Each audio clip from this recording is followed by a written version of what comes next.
ছোটো ভাই ওহিদ আমার বাড়ির একটা অংশ তার কাছে বিক্রি করছি, 60% সম্পত্তি তার কাছে বিক্রি করছি। করার পরে সে আমাকে বলল, ভাই আপনি আমাকে রেজিস্ট্রি করে দিয়ে যান, আমি বাড়ি যে আপনাকে টাকা দিব। এরকম একটা কথা হয়েছে। হওয়ার পরে আমি তো তারে বিশ্বাস করছি। বিশ্বাস করার পরে বিসমিল্লাহির রহমানির রহিম। প্রিয় বন্ধুরা, আসসালামু আলাইকুম। আমি সোহাগ, সবাইকে স্বাগতম জানাচ্ছি। আজকে আমরা এমন এক ভাইয়ের সাথে কথা বলবো, যিনি দীর্ঘদিন প্রবাসে অতি কষ্টে মাথার ঘাম পায়ে পেলে শুধুমাত্র পরিবার প্রিয়জনের মুখে হাসি ফুটাতে দিন রাত পরিশ্রম করে গেছেন। সে দীর্ঘ পরিশ্রম, তার কী কী ত্যাগ আর কি কি অর্জন, সেই সব নিয়ে আজ আমরা কথা বলবো। চলুন কথা না বাড়িয়ে ভাইয়ের কাছ থেকে বিস্তারিত জেনে নেই। আর হ্যাঁ, আমাদের আর গল্প শুনতে, প্রবাসী ভাইদের কষ্ট একটু সার্থক করতে আপনার মূল্যবান লাইক, কমেন্ট, শেয়ার দিয়ে আমাদের সাথে থাকা। আসসালামু আলাইকুম। আমি আব্দুল মান্নান। আমার গ্রাম নওয়াপুরা, আমার পোস্ট অফিস খাজুরা, লক্ষ্মীপুর থানা কচুয়া। আমি আমার জীবনে কিছু দুঃখের কথা বলতেছি। আমি আগে বিদেশ করছিলাম। বিদেশ করার পরে দেশে আসছি। আসার পরে আগে মোটামুটি ভালোই চলছি। চলার পরে মধ্যম অবস্থা, আমার অবস্থা খুবই একটা শোচনীয় ছিল।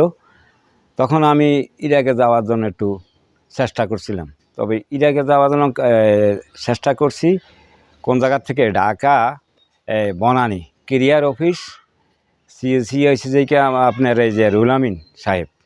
তখন আমরা 180 জন ওই ইরাকে যাওয়ার জন্য ওখানে কাগজপত্র, পাসপোর্ট টাসপোর্ট সব কিছু দিছি, মেডিকেল হয়েছে, সব কিছু হয়েছে। বেতন বলছে $450, যারা মিস্ত্রি তাদের, আর যারা হেল্পার তাদের আরও কম আর কি। তো তখন আমি যা মধ্যে আমার তখন ক্যাশ ছিল না, আমি একদম নিরূপ হয়ে গেছি, ক্যাশ ছিল না।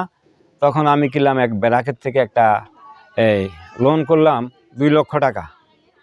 আমি রহিমানগর থেকে আর কি, ব্রাক অফিসটা রহিমানগর, ওখান থেকে 2 লক্ষ টাকা ক্যাশ একটা লোন করছি। কইরা বাকি ওই সময়, ওখানকার সময়, ওই সময় আমার লাগে 3.5 লক্ষ টাকা। তাই আমি 2 লক্ষ টাকা না আমি লোন করলাম, বাকিতে আমার 1.5 লক্ষ টাকা। তখন আমি এই বিপদের সম্মুখীন হইয়া টাকার কোনো মিল করতে পারতেছি না। না কইরা আমার এক ভাই, ছোটো ভাই ওহিদ আমার বাড়ির একটা অংশ তার কাছে বিক্রি করছি, 60% সম্পত্তি তার কাছে বিক্রি করছি। করার পরে সে আমাকে বলল, ভাই আপনি আমাকে রেজিস্ট্রি করে দিয়ে যান, আমি বাড়ি যে আপনাকে টাকা দিব। এরকম একটা কথা হয়েছে। হওয়ার পরে আমি তো তারে বিশ্বাস করছি। বিশ্বাস করার পরে কচুয়া গেছি, কচুয়ায় সাপ অফিসে রেজিস্ট্রি করে দিয়ে এলাম। রেজিস্ট্রির পরে সে ওখানে বলছে, আপনি বলবেন না, আমার টাকা পয়সা বুঝিয়ে পাইছি। তো আমিও ওইভাবে কথা বলছি, আমি টাকা পয়সা বুঝিয়ে পাইছি। তারপরে ওখানে রেজিস্ট্রি হয়ে গেছে। ওই সে বলছিল আমার বাড়িতে এসে টাকা দিব পরে। কিন্তু আজকে আমি 2014 সালে গেছিলাম ইরাকে, এই পর্যন্ত আজকে হয়েছে 24, এই পর্যন্ত সে আর আমার ওই 1% জায়গার 6% টাকা দিছে যে মনে কোনো 5,000, 2,000, 3,000 করে কাইটা দিছে আমারে, ঠিক আছে। এখন বাকি টাকা আর এই পর্যন্ত আমাকে দেয় নাই। এবং এই টাকার ব্যাপারে গ্রামবাসীর কাছে গেছি, গ্রামবাসীরা জানাইছি, বাড়িদের সামনে স্বীকার হয়েছে আমি টাকা দেই নাই 1%। আরও মানুষ কাছে পরক্ষণে যখন আমার টাকা চাইতে গেলে আমারে অনেক ধরনের টর্চারিং করছে, গায়ে হাত দিছে, মারছে টাকার জন্য। এটা গ্রামেও কিছু কিছু লোকে জানে। তো কী করবো, আমি তো নিরুপায় হয়ে গেছি। আমার তো মনে করে এখন আগের মতো সময় নাই, শৈল্য শক্তি নাই, বা টাকা পয়সাও নাই, বা আমি তো, আমার পিছনে তো আর কোনো লোক নাই গাইড করার। এর পিছনে তো টাকা আছে, অবৈধ টাকা আছে, সেটেলমেন্টে কাজ করে, আর বন্ধুবান্ধবের তারও কোনো সমস্যা নাই। আমার ছোটো ইয়ে আমার কয়েকবার আমার গায়ে হাত তুলছে।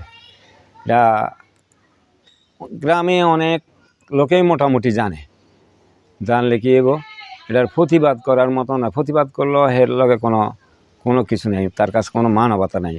বরং সে আমগো টাকা পয়সা দিয়ে লেখাপড়া করাইছি, এখন আমগোর আর চেনে না। আচ্ছা, ওই টাকাতে এই পর্যন্ত দেয় নাই। তারপরে আমি ইরাক গেলাম। ইরাক যাওয়ার পরে আমি ইরাকে যাই, নামার পরে ওখান থেকে আমগরে পাসপোর্ট নিয়ে গেছে অফিস, এয়ারপোর্টে দালাল্লা। এয়ারপোর্টে নেওয়ার পরে আমগরে এই জায়গাটার নাম তো আমার স্মরণ নাই। আচ্ছা, হাসান হোসেনের মাজারের কাছে আর কি, নাজাব নাজাব নাজাব মনে হয়েছে আমার। ওই নাজাবে নিয়ে এক মরুভূমির ভিতরে রাখছে 180 জন লোক। আমরা ওখানে ওই টাইমে একদিনে গেলাম, একদিনে না মানে আগে পিছিয়ে ফ্লাইটে গেছে, যারা যারা গেছে এ সবাইকে নিয়ে এক জায়গায় রাখছে। রাখার পরে এই 180 জন লোককে কোনো ঠিক মতন খাওয়া দিত না, কোনো কাজ তো নাই।